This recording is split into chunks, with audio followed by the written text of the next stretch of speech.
Operation Summer Shield officially starts. A World War II women's pilot exhibit is coming to Stewart and Hunter. And families add a little color to their 5K run.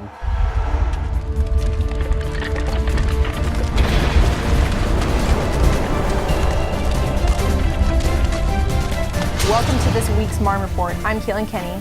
And I'm Sergeant Joshua Latiker with 4th Brigade Public Affairs.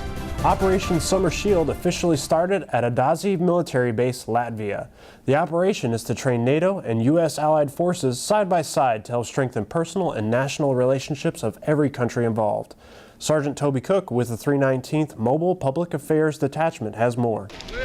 Today marked the beginning of Operation Summer Shield 12, held at Adazi military base in Latvia. Summer Shield is a multinational training exercise designed to strengthen the capabilities among American and NATO allied forces. General Hans Lothar Domros, commander of the Allied Joint Force Command, stressed the importance of training with coalition forces. It is so important that we, from many nations, train and work together, and we call it militarily interoperability.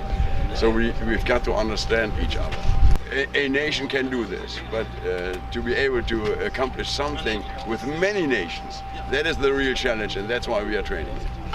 Summer Shield first started with a short ceremony where leaders addressed soldiers and Marines. Colonel Martins Lieberts, commander of the Latvian National Armed Forces Land Forces Infantry Brigade, encouraged all to make the most out of the upcoming training. I can create exercise as comprehensive and challenging as it's possible, but without your positive attitude, without your engagement, exercise is not worth nothing. Reporting from Adazi military base in Latvia, I'm Army Sergeant Toby Cook. One American soldier speaks to Sergeant Dean Gannon about his journey from a German citizen to a soldier deployed to his former homeland. Atlantic Resolve is underway throughout Germany, Poland, Lithuania, Latvia, and Estonia. The multinational mission enables U.S. forces to train with its NATO allies while building trust and interoperability. One 1st Armored Brigade combat team, 3rd Infantry Division soldier has also served in the German Army. Meet Specialist Frank von Bluto. He's a supply clerk for 1st Armored Brigade combat team that speaks English, German, and French. Specialist von Bluto is German-born, along with his father Günther, while his mother Asma hails from Malaysia. He also has an identical twin brother, Stefan. While working as a security guard contractor on army posts in Mannheim and Heidelberg, Germany, Specialist von Bluto's life changed. He became a lottery winner. And while his day-to-day life may seem different from what you'd expect a lottery winner to be doing, Specialist von Bluto didn't win an ordinary lottery. My mom told me this, hey Frank, maybe you have a chance to come to the States, because actually a green card, to get a green card is hard.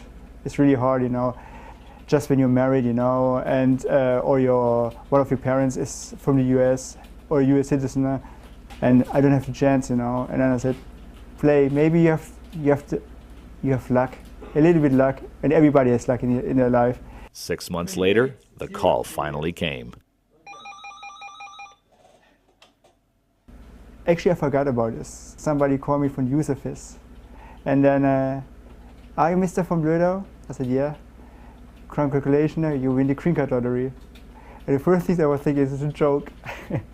But this was no joke. After a substantial background check, von Bluto flew from Frankfurt, Germany to Chicago in February 2011, and 1 week later enlisted in the United States Army. His first stop in the Army? Lackland Air Force Base in San Antonio, Texas, to improve his ability to speak English. I wanted to improve my English, because I was just speaking the British English, and this is between the American English and the British English is similar, but it's different a little bit, After attending basic combat training at Fort Jackson, South Carolina, von Bluto swore in as a United States citizen in the fall of 2011. He deployed to Kuwait, Dubai in March 2013 as part of the 114th Field Artillery out of Fort Sill, Oklahoma, and has served in the 3rd Infantry Division at Fort Stewart, Georgia since November 2014. Even after all he's seen and accomplished, the supply specialist knows he's not done yet. This is it's a challenge. Not joining the Army the whole life is a challenge. This is just a part of my life. His latest challenge has brought him all the way back to Germany in 2015 to support 1st Armored Brigade's units by working logistics during Atlantic Resolve. Reporting from Grafenwoehr, Germany, I'm Army Sergeant Dean Gannon. Sergeant Bradley Stacks, 2nd Battalion, 7th Infantry Regiment, 1st Armored Brigade Combat Team, 3rd Infantry Division, talks about his M3A3 Bradley fighting vehicle. Sergeant Bradley Stacks, I'm a company level fire support NCO.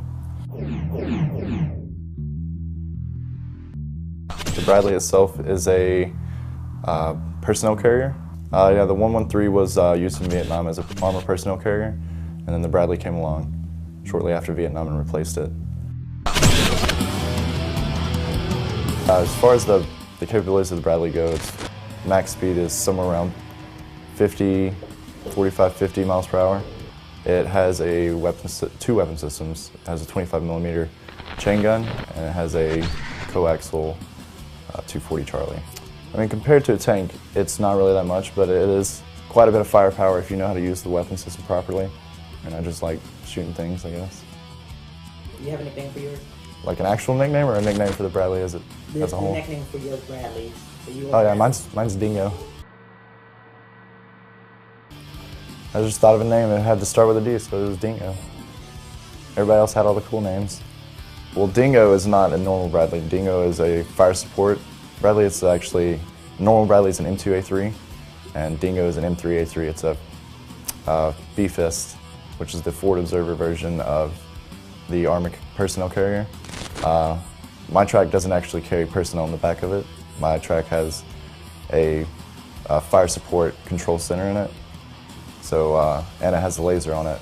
So we can target locate out to about 10K, and it'll send it back to the computer in the back, and we can process fire missions there and send them up. The Bradley has such a specific mission. When I go out with my tank unit, if they get into some heat and they need some backup, then I know that I'm there, and they know that I'm there, and I can bring some pain with that thing. This is Sergeant Bradley Stacks, 27 Infantry, Cotton Balers. 5 soldiers from 2nd Battalion, 7th Infantry Regiment, 3rd Infantry Division refereed an American football game between the Riga Lions and the Kaliningrad Amber Hawks in Riga, Latvia, March 22nd. Sergeant Toby Cook with the 319th Mobile Public Affairs Detachment has more.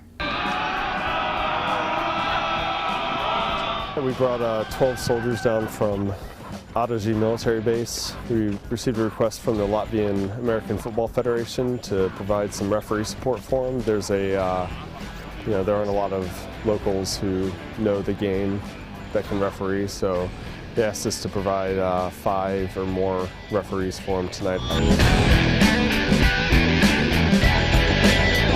I think this is a great opportunity for us to get out in the local community and show them that we support them and that we are excited to work with them, whether it's in, out here on the football field or out in the training area where we want to work with them.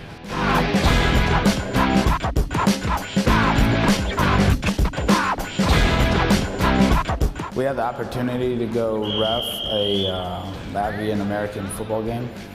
The response from them was really, really good and really, really welcoming for us to be over there. It was tough, but knowing the game of football really helped out, and it was just a really, really good, strong experience for us.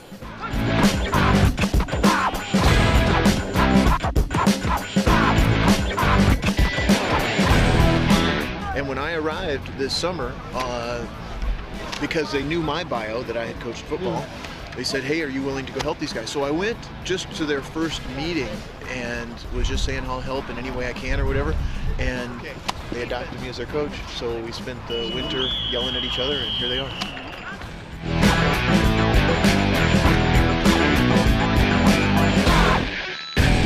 I tell you what, it means so much to these guys. Everybody from the U.S., they figure as a football expert, right? And so the idea that there's going to be an American referee or 5 American referees and they're American soldiers, it makes them feel like it's a bigger deal. Soldiers from the 87th Combat Sustainment Support Battalion came out for a day of competition and camaraderie at a team-building exercise. The purpose of the exercise was to bring together the men and women of the 87th CSSB for friendly competitive events. The team-building exercise began with a game of Ultimate Frisbee, which evolved into a pass-and-catch football game. After some friendly competition, the soldiers were treated to a barbecue, complete with chicken, hot dogs, ribs, and other Southern staples. Captain Richard McBride helped organize the event and emphasized the importance of the team-building exercise. It's important for the soldiers to build camaraderie. I treat my company as a family, so train as a family, we play together as a family, and we're all one big family. April is the month of the military child. Fort Stewart and Hunter Army Airfield children kicked off the month with a parade and a pep rally at child development centers. The theme for this year's celebration is celebrating military children, their lives, their stories. Amarise Martinez, facility director at the Hunter Child Development Center, said that the month of activities is to celebrate the children and their families and let them know how much they are valued. Listen up, soldiers. This is going to be a 40 weekend that is well deserved. I want everyone to enjoy themselves. If you drink, do not drive. You have heard me state my zero tolerance policy about this kind of thing before. Sergeant Zero, pay attention. This is important. Drunk driver rules are Article 15. Am I understood? Roger, Sergeant Major. Sergeant Major's right. I don't want to give anyone another Article 15 on Monday. Company attention. Dismissed.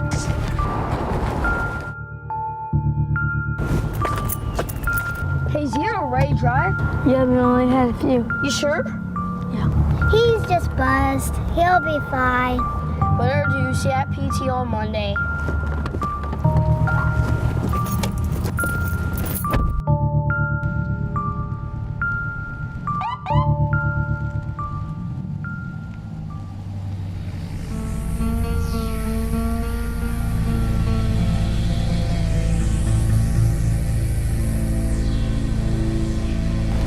How you doing, sir? Sergeant Evans, Fort Stewart Military Police. Let me see your license, registration, proof of insurance. All right, so you been drinking tonight? Yeah, I've had a few. Okay, well, let me go back to the car, run your license, and I'll be right back.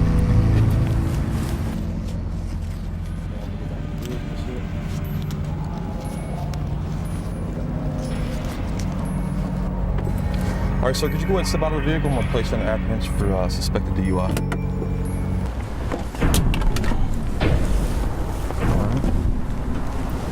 Put your hands on your back.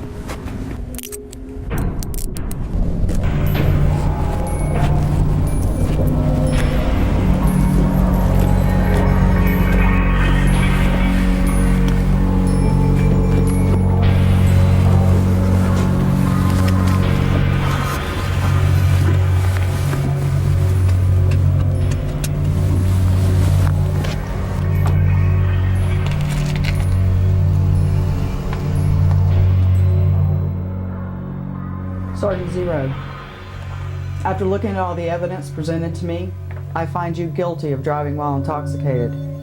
I take this matter very seriously, as you could have injured yourself or other innocent people. Your counseling file indicates you signed the Marne Pledge, and you were briefed on the consequences of driving while intoxicated, yet you chose to make a childlike decision to do so. Do you have anything to say before I decide your punishment? No, ma'am. You're dismissed. Wait outside.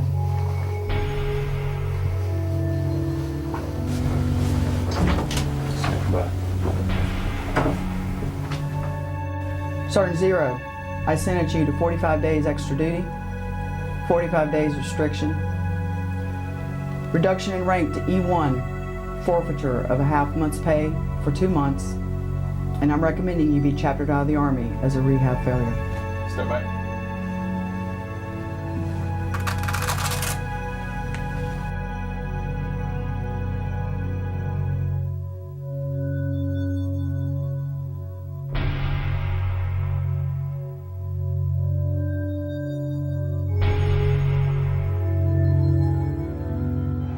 The safety of the community is important to Team Stewart.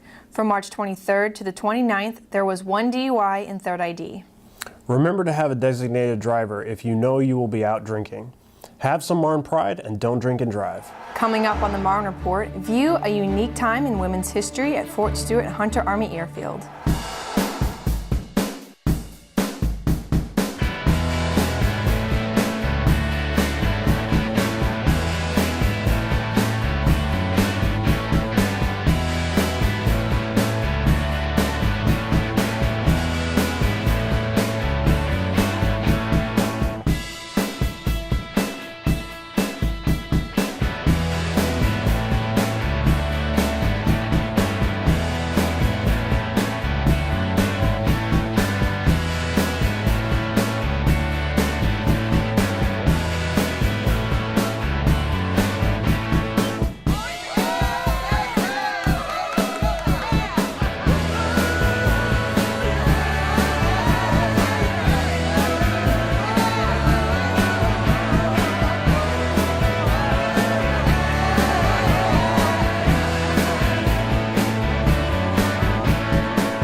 Welcome back to the Marne Report. Are you looking for some fun things to do with your family? Then let's check in with Molly Cook, who is here to give us a look at an upcoming event. Hi, I'm Molly Cook, and this is your MWR Minute. If there's a wedding in your future, you won't want to miss the bridal event and expo at Club Stewart from 1:30 to 4:30 p.m. on April 26th. The expo will be a one-stop place to meet with a wide range of professionals who can help reduce the stress that goes along with planning a wedding. Attendees will be able to preview the hottest trends in table design, flowers, cakes, catering, and decor, as well as learn about hair and beauty, jewelry, limousines, and fashion. The cost is $7 per person in advance, $10 at the door, and includes an elegant hors d'oeuvres buffet. In addition to the afternoon's exciting events, brides-to-be will be given swag bags and are invited to pre-register by April 24th at Club Stewart for an opportunity to receive a free wedding dress. A drawing will also be held for a $500 wedding reception gift certificate. For more information, please call 912-767-4717. To learn more about our upcoming events, visit us online at www.stewartmwr.com or www.huntermwr.com. FMWR, we're your complete destination for families, fun, and fitness. The Marne Community and Spouses Club will hold its annual Golf Scramble April 17th at the Taylors Creek Golf Course on Fort Stewart. With me to talk more about this is Sarah Basham, the Community Outreach Chair with the club. Welcome. Thank you so much, Caitlin. I'm thrilled to be here. Can you tell us a little bit more about this year's scramble? Yes, it is a 4-man scramble, and we have competitions on every hole and 4 hole-in-one competitions as well. It's going to be really fun. Awesome. And what are you supporting with this event? We are supporting both our Community Outreach Fund, which funds local organizations within our community, and our Scholarship Fund. Some organizations that we have recently funded include Fort Stewart Club Beyond, United Military Care, and the Liberty County Armed Services YMCA. What are you hoping people will take away from this event? We're hoping that people will have a wonderful time out on the golf course and really understand what the Marne Community and Spouses Club is all about by helping to support our community. Great. Well, thank you so much for stopping by the studio. Thank you so much. I'm glad to be here. The Women Air Force Service Pilots exhibition will be on display at Fort Stewart and Hunter Army Airfield in recognition of the 75th anniversary of Hunter Field and Camp Stewart. These pioneering civilian female pilots flew a variety of Army aircraft during World War II. The exhibit will be in Hinesville April 14th and 16th at the Wright Army Airfield Midcoast Airport Terminal. It will be in Savannah May 7th and 12th at the Hunter Army Airfield Truscott Air Terminal. For more information on this exhibit, please contact them at the following email address. 3rd Infantry Division will be observing Holocaust Remembrance Day at Club Stewart's main ballroom, Wednesday, April 8th, from 11:30 to 12:30 p.m. The keynote speaker for the luncheon will be Melinda Stein. For questions, contact Sergeant First Class Gene Remus at 912-767-4116. What do you do when one morning you wake up and realize your entire future is on a time limit? For one soldier from 3rd Armored Brigade Combat Team, 3rd Infantry Division, the answer was simple. You get to work. Specialist Jordine Matthews introduces us to someone who makes a change within herself. No one likes to be looked at as a failure. And for one split second, that is how this soldier saw herself. I knew it was a problem, but nobody was really addressing it with me. And so I wasn't really admitting it to myself that I had a problem, so I just kind of kept letting it get worse and worse until, the Army was like, you need to lose weight. In 2010, Demira enlisted in the Army as an all-wheels vehicle mechanic and got her first look at military life at Joint Base Lewis McChord in Washington State. While there, she accomplished 2 milestones in life, marriage and a baby, the latter of which, along with overeating, left her with much more baggage than she was used to. About 80 pounds overweight and running a 28-minute 2-mile, Demira's initial welcome at Fort Benning wasn't what she expected. We took our first PT test and I did awful. And they told me, hey, you need to pass this PT test in 3 months and lose all this weight, otherwise, you're going to get chaptered out. The shock of it all wasn't something Demira could handle, so she took to her home to cry out her frustrations. With lots of love and motivation from her husband and the start of a new day, she was now ready to take the first step. My husband has always been super supportive of whatever I chose to do. And so when I was sitting there describing, everything that I wanted to do, everything and accomplish, he was just like my coach, so just saying, yeah, you can do this. Demir takes her weight loss goals day by day. And after weighing herself within the first few weeks and seeing she was 5 pounds lighter, that ignited a fire within her to realize she was able to accomplish anything she put her mind to, and people started taking notice. Anybody that's overweight can look at her as an example and see that they can do it as well. It's not that hard. It just takes hard work and dedication and self-motivation. That's what she's done. Staff Sergeant Owens is one of many soldiers within Demir's platoon that continues to push and support her every day. He was there to witness her transformation from the beginning. It says as much as they all try to motivate her, she's on a level all by herself. She's a one-of-a-kind soldier. With her story and everything she's been through and what she still goes through on a daily basis, she is living proof that you can go through anything and you can overcome anything. After 7 months, Demir was down 70 pounds and continues to work hard and pushes others the way that her team pushes her. They always were with me. They never just left me behind, and that was huge for me because I was still, having self-esteem issues. So for my team to come back and push me along, it meant everything to me to be able to have a support channel. Specialist Jordy Matthews, Fort Benning, Georgia. Specialist Chelsea Demiri lost over 70 pounds in 7 months. The Fort Stewart State of the Garrison will now be April 16th from 1 p.m. to 3 p.m. and the Hunter Army Airfield State of the Garrison will be on April 14th from 1 p.m. to 3 p.m. The events are to correspond with annual volunteer ceremonies. To find out what's happening across Fort Stewart, Hunter Army Airfield, and Kelly Hill, we turn to the Frontline newspaper. Let's check in with Martha Jackson for this week's news.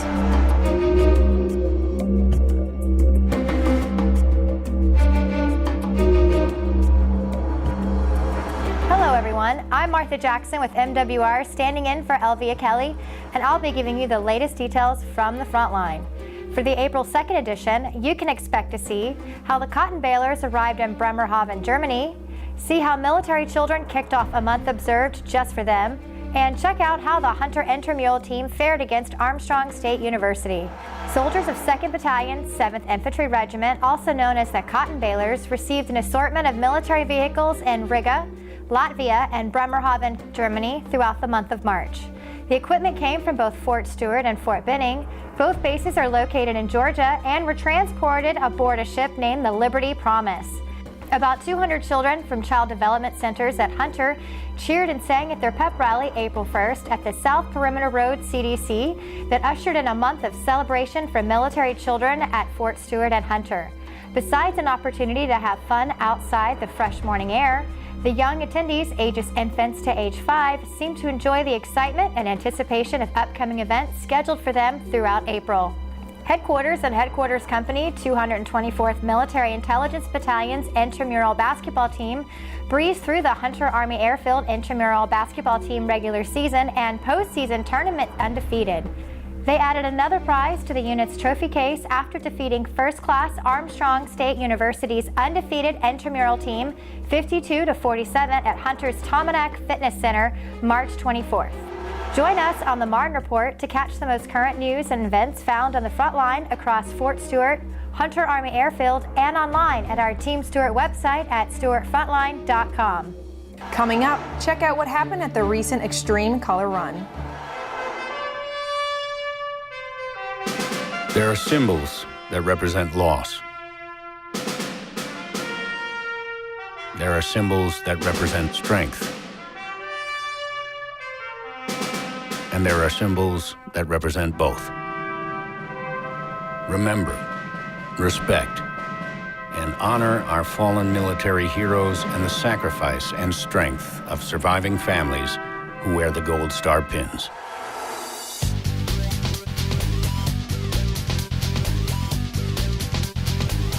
Welcome back. In this week's Task Force Fitness, soldiers and families were covered in a variety of colored paint as they participated in this year's 5K Color Run. Photojournalist Zach Renstrom gives us a look at this colorful event. We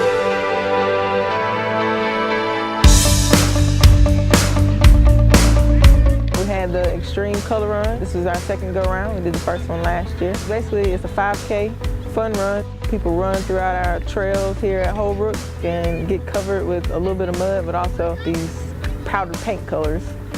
Even though I don't physically get to participate in it, but it's almost you know, an adrenaline rush for me, seeing my hard work being enjoyed by everyone. It took a lot of work, not just for me, but I have an awesome team at MWR that helped me along the way, and I couldn't have did it without them. It's a really good opportunity to get out here and meet new people. It's a lot of fun, you know, something new, something different.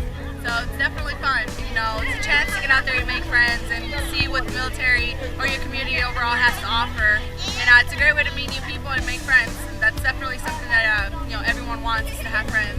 A lot of the young soldiers who may not know many people or have battle buddies within their new duty stations, and it's a good way for them to get out, meet new friends, and just to get involved. The volunteering, coming out with other members of my unit, I just really enjoy coming out with them. Camaraderie. We love having the soldiers out. We did have a great turnout with soldier volunteers today. And they help us out from just being at the color stations and throwing the paint. We enjoy having them and kind of helping them just come out and see what we do, because sometimes they don't always notice it in different aspects, and volunteering is a great way to get them out and about and to mix and mingle amongst each other. If nobody would have volunteered for this paint run, people would have just been running through the woods. Now they get to run through the woods and they get paint on. The dye is basically powdered cornstarch, and they basically just add food coloring to it. So it's non-toxic, somewhat edible. We picked just an array of colors. We like the bright ones, the neon ones. We tried to pick the bright greens, the yellows, pink, oranges, and things like that. But no particular fashion, just things that seem encouraging and brighten someone's day.